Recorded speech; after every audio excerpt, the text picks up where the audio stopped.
excusez-moi, partie 2 du mariage annulé.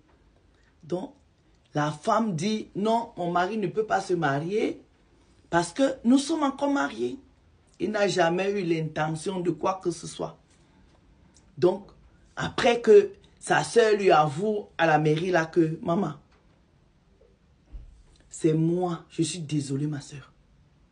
C'est moi qui ai averti à la dame-ci que son mari est en train de faire un faux mariage. C'est parce que ce n'est pas un vrai mariage.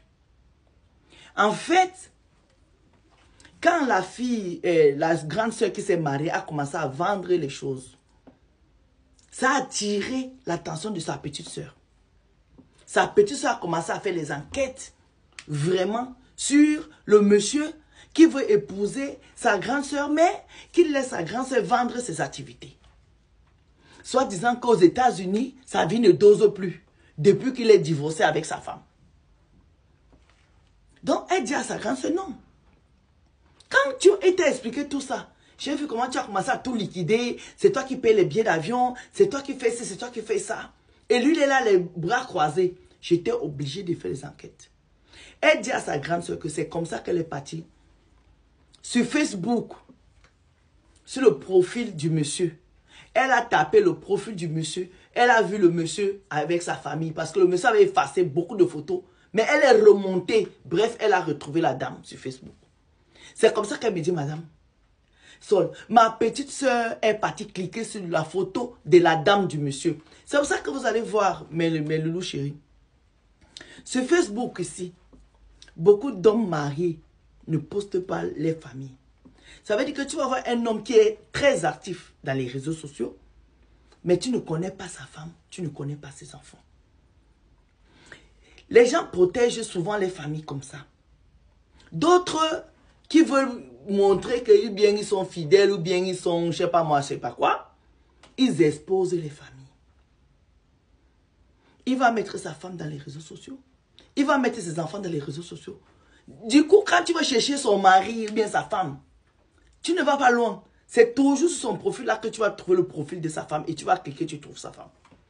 Donc c'est comme ça que sa soeur que je vais appeler Derrick est allée cliquer, trouver la femme. Elle a écrit à la femme de son futur beau-frère. Madame, excusez-moi, je suis tant, je suis tant, je suis tant, je suis tant. Et c'est comme ça qu'elle regroupe tous les renseignements. Et elle dit à la dame que rendez-moi un service. Ne dites rien à votre mari. La date c'est tel jour, la ville c'est ici, c'est ici, c'est ici, c'est ça, c'est ça, c'est ça. Et c'est comme ça que c'est la petite soeur qui supplie la dame hein, pour dire s'il te plaît, ne dis rien à ton mari. Parce que si tu dis quelque chose à ton mari, il peut faire ça à l'envers à ma soeur. Moi, je voudrais que tu viennes à la cérémonie. C'est comme ça que la dame a pris son billet aux États-Unis. Elle est venue à la cérémonie là-bas dans un pays africain. Pour venir sortir sa grande soeur de la bouche du loup. Mais elle ne pouvait pas expliquer tout ça à sa grande soeur parce que sa grande soeur était à fond la caisse dans la relation. Et sa petite soeur dit qu'à un moment même, elle a douté que peut-être c'est la femme qui est aux États-Unis même qui ment. Parce qu'elle ne comprenait pas comment est-ce que le monsieur avait permis que sa soeur vende quand même tout ce qu'elle avait comme business. Elle avait trouvé ça trop gros. Donc en fait, elle était dans les deux côtés. Elle doutait de son beau-frère, son futur beau-frère, et elle doutait de la femme de ce monsieur-là. Mais elle était obligée de cacher ça à sa soeur. Donc c'est comme ça que le mariage est annulé. Elle me dit, madame Son, le maire ne pouvait pas nous marier, puisque le monsieur était marié aux États-Unis. Donc il est monogame, là, je sais pas quoi. Bref, le mariage n'a pas eu lieu. Elle me dit, madame Sol, le scandale. Devant mes parents, mon père, ma mère, mes oncles, qu'on a déplacé. Mon gars même qui me poussait est venu avec sa famille. Les deux familles étaient là. Mes amis étaient là. Ses amis étaient là. Son témoin est venu des États-Unis, son meilleur ami. Non, parfois. Son meilleur ami était dans le coup. Le meilleur ami du monsieur était dans le coup. Il est venu des États-Unis pour venir signer les papiers ici. Elle me dit, madame Sol, c'est comme ça que la fête s'est gâtée.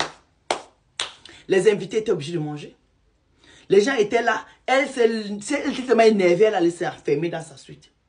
Elle dit, toute la nuit, je n'ai pas vu ce monsieur-là. Le lendemain matin, je descends pour aller voir, pour trouver le courage d'expliquer à mes parents ce qui vient de se passer. Parce que Madame Sol, il fallait que j'explique quelque chose à mes parents. Que l'homme qui m'a doté, qui est venu les donner à manger, c'est le mari de quelqu'un. Et que moi, je ne suis pas au courant. Il a dit qu'il est divorcé.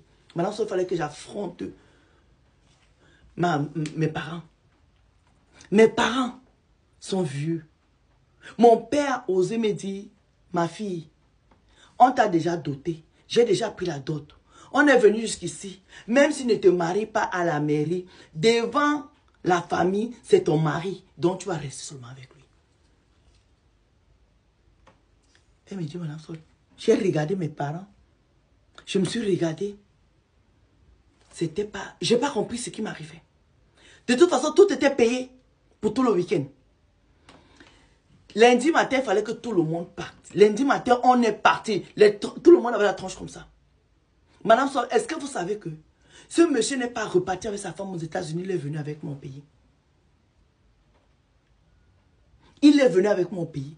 Il a dit à sa femme que comme tu es venu jusqu'ici, tu vas rentrer comme tu es venu parce que moi, je rentre comme je suis arrivé ici. Madame Sol, là où je vous parle, l'histoire que je vous raconte, ça s'est passé il y a 2 ans. Ça fait 2 ans que mon mari fait les allers-retours aux États-Unis, il revient. Il est avec moi dans la maison ici. J'ai repris les petites activités jusqu'à j'ai eu un enfant avec lui. Mes parents m'ont dit, tu ne vas rien faire. On a mangé la dot. C'est ton époux. Madame Sol, je suis condamnée. Je viens d'avoir un enfant avec lui. L'enfant a 6 mois, Madame Sol. On vit ensemble. Il est entre les États-Unis ici. Qu'est-ce que je dois faire, Madame Sol? Cette situation-ci, comment je dois la gérer? Non, non. Il y a les gars dehors ici. Lui là, c'est un patron. Lui, c'est un chef. Lui, c'est un maestro. On peut faire ça. On peut faire ça à l'enfant de quelqu'un. Donc ça veut dire que la famille de la fille, se lui dit, une vieille fille comme ça, que non, comme on t'a doté, il est marié aux États-Unis, reste ici parce que lui, ici, il t'a doté, tu es sa femme. Et elle est assise là. On l'a dotée. Donc elle est là. Je ne sais pas si elle est la deuxième femme ou bien quoi. Donc en fait, elle est la femme du monsieur. Et le monsieur a sa femme avec qui il est officiellement marié aux États-Unis. Et ici, il a celle-ci qu'il a dotée, qui vit au pays. Il fait les allers-retours. On peut officialiser une maîtresse comme ça. On peut officialiser une maîtresse comme ça dans la vie, maman. On peut officialiser une maîtresse comme ça, je vous pose la question. Bravo, bravo. Cherchez toujours les mariages dehors là. Cherchez les mariages dehors. Cherchez les mariages dehors. Vous avez compris quoi? Chapeau de la gloire. À votre deuxième partie. Maintenant, l'histoire est finie. Elle est en couple. Elle est en mariage. Elle est religieuse. Elle est traditionnellement mariée. Et l'autre est officiellement mariée. Bisous.